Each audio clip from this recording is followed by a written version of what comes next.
Hello, this is Miss Schrader. Today we are going to be talking about the painting that you're looking at right now.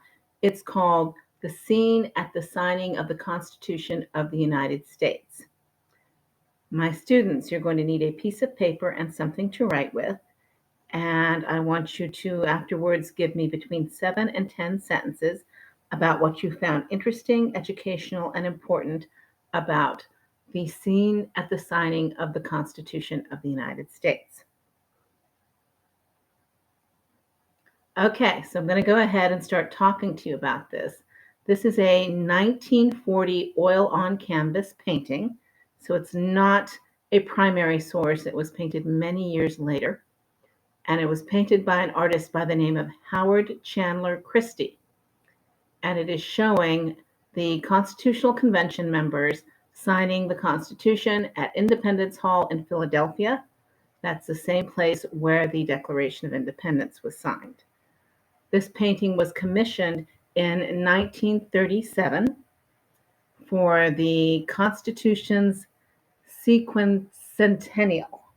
Very hard word to say. I'm going to say it again. Sequencentennial. It means the 150th anniversary. So they decided they wanted to have this painting. They wanted him to do it, but he was busy and they were having disagreements about who they wanted to do it. And finally, in the end, they decided to have him do the painting. And this painting is now in the east staircase of the House of Representatives in the Capitol building. And here we have a picture of Howard Chandler Christy with some of his famous paintings.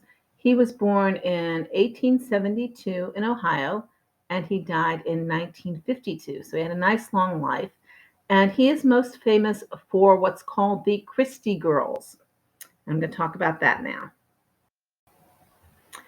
Okay, so we started doing these pictures for World War I, and they always show a very pretty girl, and there's always a patriotic theme. Here it says, the spirit of America. The girl is the symbol of the spirit of America. And it says join. And I don't know if they're saying join the army or join the nurses or what.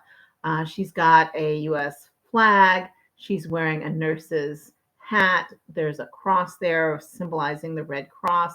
So maybe that's the suggestion. He always has a very pretty girl. He often had his wife pose for these pictures. So you get the pretty girl as well as the patriotic theme. I'm looking at this girl. Theoretically, she's a nurse. And yet this is a very slinky little outfit that she's wearing. Not all of them had the slinky little outfits. All right, so only 40 of the 55 delegates are shown in the painting. You'll notice that George Washington is slightly to the right. He was the president of the convention, and he's standing up straight, looking at the delegates. He's looking like a leader. It says that the Constitution and the inkstand are on the desk before him, and Richard Spraight of North Carolina is signing the document. It says the windows are open and there is light pouring in, the light of freedom, something like that. Behind Washington are displayed American flags and a drum. And behind him, James Wilson of Pennsylvania and Richard Bassett of Delaware are talking. They also mention that they think that the flag that is being shown is the famous Betsy Ross flag, which would definitely be ridiculous since Washington never saw that flag. To the center of the picture is Benjamin Franklin. He was the oldest member there. He was in his 80s, and he did actually pass away not long afterwards. At his feet are some books from the collection of Thomas Jefferson. Jefferson was not at the Constitutional Convention. He was in France doing diplomatic work for the United States at the time.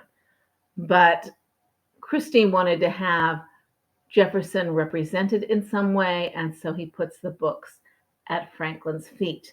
Jefferson's books eventually become the beginning part of the Library of Congress.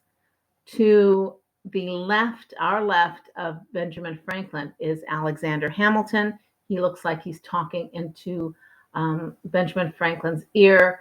Hamilton would shortly become the Secretary of the Treasury and be in charge of financial things. To the right, as we see Franklin, is James Madison, the man who is described as the father of the Constitution. He's the one who got them all to come and write and he wrote everything down, taking notes, making suggestions.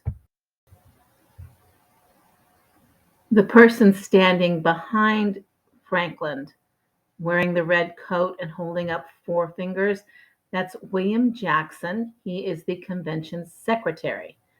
And they think he is holding up his hand showing how many people have voted.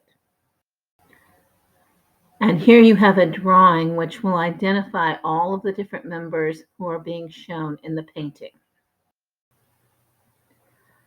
Christy went to a great deal of trouble to find original paintings of each of the different figures he was putting into this painting.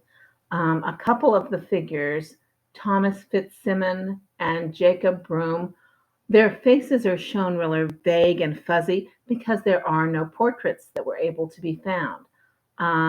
He also put in John Dickinson into the picture, even though he was not actually there at the time of the signing. He signed later. And here you can see Jacob Broome's face looking kind of blurry. Here you can see the painting after it has been unveiled in the Capitol building in 1940. The main reason that I wanted you to see this is you can see the painting with people around it. You can see the huge size of the painting. This picture has been put together much more recently, using a lot of Christie's original drawings of how he was thinking of having it look. The original idea that the purchasers wanted was to have a woman shown as Lady Liberty up in the top. And that would, of course, given Christie the opportunity to use one of his Christie girls. There are a lot of other things shown in there. There's the scales of justice. There are people talking over James Madison's shoulder. So this version is very, very cluttered, but that is the intent. In 1967, somebody slashed at the bottom of the painting, damaging it, which required them to take the painting down to repair it. And it's such a huge painting that took a huge amount of work. As they were doing that, they noticed that because of dirt and oil and various different things over the years, the painting had become dull. It was hard to see, and so they needed to clean it and conserve it offsite, and then eventually they were able to return it. And if you take a look at this picture, hopefully you can see it looks a little bit dingy here. This is before they began the cleanup work. Okay, my students, you are going to be giving me 7 to 10 sentences about what you have learned about the signing of the Constitution. And for everybody else, I hope you enjoyed this.